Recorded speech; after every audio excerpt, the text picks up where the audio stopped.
How do successful people have so much stamina? Rich people and trust fund fucks get spoon-fed to the point where they never have to worry about bills. Don't have to work meaningless jobs. Half the time they don't even work at all. This allows them to focus on their health more than the average person. Folks like Charles Darwin were born into wealth and never had to work a day in their life, allowing them to pursue their dreams and discover insane shit. You build it up over time. I'm not describing myself as successful at all, but I accomplish a lot in a week.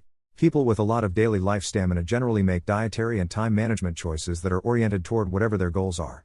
Early rise. Fitness. Avoiding unhealthy foods. Initially all of this will be uncomfortable at first, but as momentum builds it's all terribly energizing. Also, generosity and kindness will always send a lot of good energy back your way. Do not fall into the trap of attributing others' success to things you can't control. Genetics. Class. Whatever. Focus on what they are doing. You can also make those choices. As well as all the other good stuff I've seen on this thread. There's 3 other things. I think. 1. Stamina is built over time. And nursed with a variety of strategies, e.g. You'll find most of these people have strong self-care/exercise/hobby structures built in to help them get back to full charge. 2.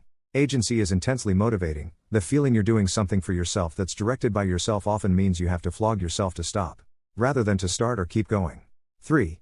Successes, however small, are also motivating, and can quickly create a feedback loop which looks like superhuman demonic energy, but is in fact more like compulsive gaming.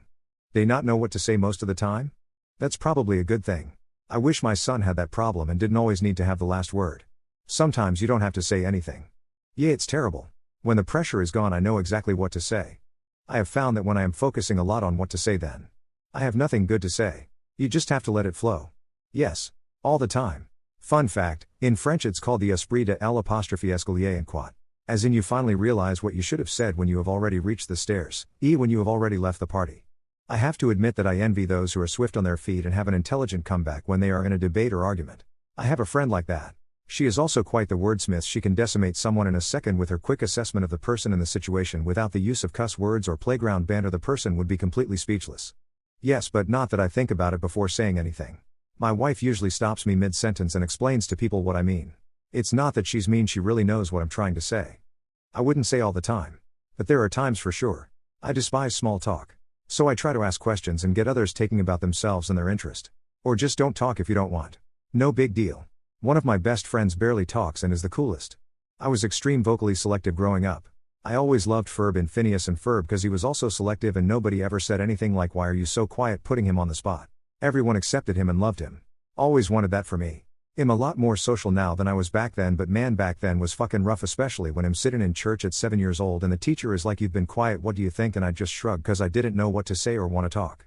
How do you deal with could have been relationships that never happened because the two of you had different goals to pursue? Honestly, I haven't had many positive relationships. There's one could have been that didn't work out for various reasons, but I really cherish those memories and love that person from afar and I just really want the best for them. And I know they do for me as well. Even though we haven't talking in a few years. It's actually something that gives me hope that I'll find a great relationship when I'm ready. I think learn to find peace with the fact that at the time, with the information that you had at the time, the goals the two of you had at the time and the compromises that were not possible. It was just not meant to be. A lot has to line up for two people to end up together, I think, and dwelling on the past is not helpful.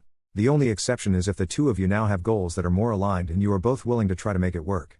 I remind myself of the reasons I chose to pursue what I wanted over the relationship. Timing plays a huge role in successful relationships, so if the timing wasn't right then it's not for me to control. If you struggle with what could have been and the person you're thinking of is also still single, I'd reach out to see if the timing and priorities have shifted a bit to allow more space for a new relationship. If you've grown into two very different people or are still on two very different paths, then I think that's the answer. It wasn't meant to be. I don't spend any time thinking about stuff like that. If we had truly wanted to be together, we would have worked it out. If we didn't, it's because one or both of us chose another path, which is totally fine and not something to ponder and regret to me. We weren't right for each other. So there's nothing to deal with. I wish us both good fortune and move on without looking back. Could have been. Might have been don't matter to me as much as the reality of what actually was. What's something a woman does that brings out your protective side? I think knowing the person just naturally brings that out of me. I actually think a lot of women go about being safe oddly in the sense of not talking with men out of fear. The reality is the more people you know in your neighborhood/workplace/wherever, the more likely someone is going to spot you needing help and take action to provide some. I am also always very aware of children and potential safety issues when just out and about, like if I see a young child next to a street I just pay extra attention and am ready in case they walk into oncoming traffic. Depends. Is it a random woman? Is it my mom? My sister? My grandmother? Is it someone I'm dating? Married to? Family equals protect. My mom is almost 70 and a widow. I'm her only son. So yeah, that's just part of the gig and hard wiring my old man put in me. If you're a woman I'm taking out on a date. Some women might not like this. But I was raised that your safety is my responsibility. Now don't get it twisted if you're being ratchet, issues will arise. Not on a first date, but I'm also the type who wants to know you made it home okay. Be feminine. Kind and appreciative. Vulnerability without being dramatic.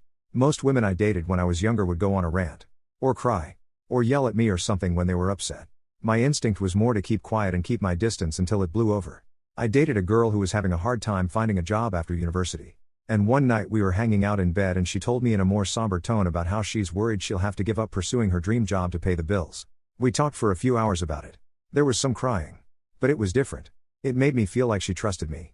And felt safe with me. Which made me want to be there for her in a much deeper way than I'd ever felt.